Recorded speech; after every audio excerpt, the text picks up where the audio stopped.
Welcome to News 5 Everywhere. Biyaheng walang flagda at walang boundary. Antar na mga balita, antar na mga balita.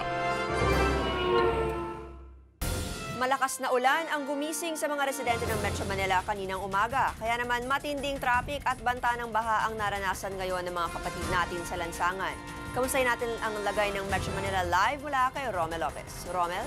Live on location. Yes, Teresa, maulong umaga nga. Sumalubong sa mga kababayan natin dito sa buong Metro Manila. At hanggang ngayon nga magtatanghalian na ay bahagya pa rin nararamdaman ang bahagyang pagbuhos ng ulan. Kaya naman nakakakibat dito ang sakit ng ulo ng ilang mga motorista at commuters. Lalo na traffic nga kakambal ng pag-uulang nararamdaman sa Kamaynilaan. Lalo na sa kahabaan ng EDSA southbound.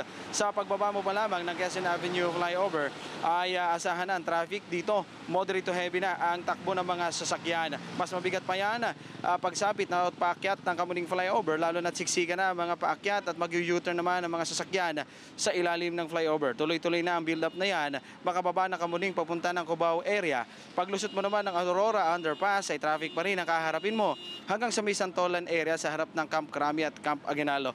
Pero bandang Ortigas naman ay light to moderate na ang magiging takbo hanggang makarating ng Magallanes. Asahan na lamang ang bahagyang pagsisigip bandang Guadalupe area. Sa mga gagamit naman ng EDSA northbound ay magandang balita dahil mas maluwag na trapiko ang aasahan nyo. Sa ngayon naman, Teresa, ay light to moderate pa rin na pag-uulan ang nararamdaman dito sa may QC area, partikular na dito sa may Agam Road.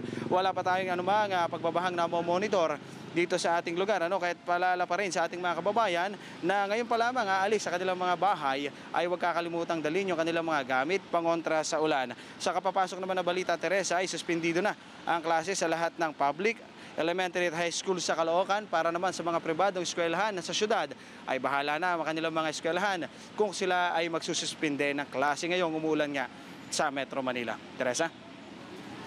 Maraming salamat, Romel Lopez.